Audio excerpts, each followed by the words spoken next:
ድሮ ተራቁራሌን ማን ይወደዋል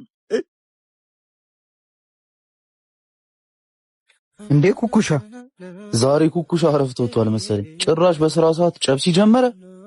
ተው እባክህ የራሱ ጉዳይ ና እንሂድ። ወይ ኩኩሻ እኔ ለሷን እሺ ነው ኢዛና ይመጣል ቸኩላለሁ ብዬሽ የለ እንዴ? ምን ትሰሪያለሽ? እሺ ቁልፉን አምጪ። ምን ሆነሽ ነው አንተ ኩኩሻ? ጭራሽ ስራህን ትተህ በቀን መጠጣት ጀመርክ?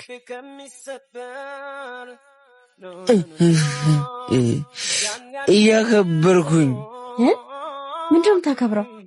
የፈለኩትን ነገር ስላጣው ሽንፈቴ ኩኩሻ ሰክራ ከስካር ደግሞ መውጣት አለብህ። ስለዚህ ግባና ታጠብ፣ በኋላ እናወራለን። እሱ ማድረጌ ውስጥ ያለው ስሜት ያበርደዋል። ቢሆንም እንድትረጋጋ ይረዳል። አሁን ይዤ እሄዳለሁ። ወይኔ ኩኩሻ ልቀቂኝ። ቆይ ለምን አልነገርሽኝም እንዴ? ምኑን ያልነገርኩ? ፍቅረኛ እንዳለሽ። ማሂ ሄጃለሁ በቃ እሺ። ቁልፉን ሱቅ አስቀምጬልሻለሁ። እሱን መች ጠይቀህ ነው የምመልስልህ? ተስፋ አንቺ ላይ እንዳላረግ ለምን ፊት ሰጠሽ? ደግሞ ይሄን ካንተ ጋር ምን ያገናኘዋል?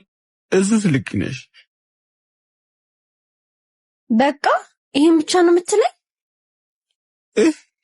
ምንድነው የምልሽ?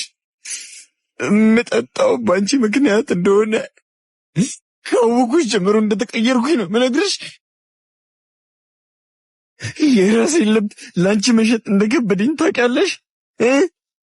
ኩኩሻ ማላቅ ሰው እየሆንክ ነው። አንቺን ከወደድኩሽ በኋላ የተፈጠረው ኩኩሻ ነው። ያንን አታውቂውም። ምን ማለት ነው ያንን ኩኩሻ አታውቂውም ማለት?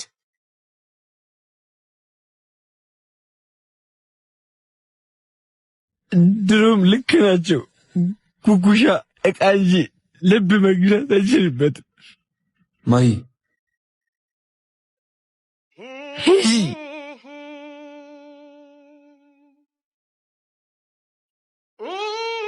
ናፍቀሽኝ ነበር።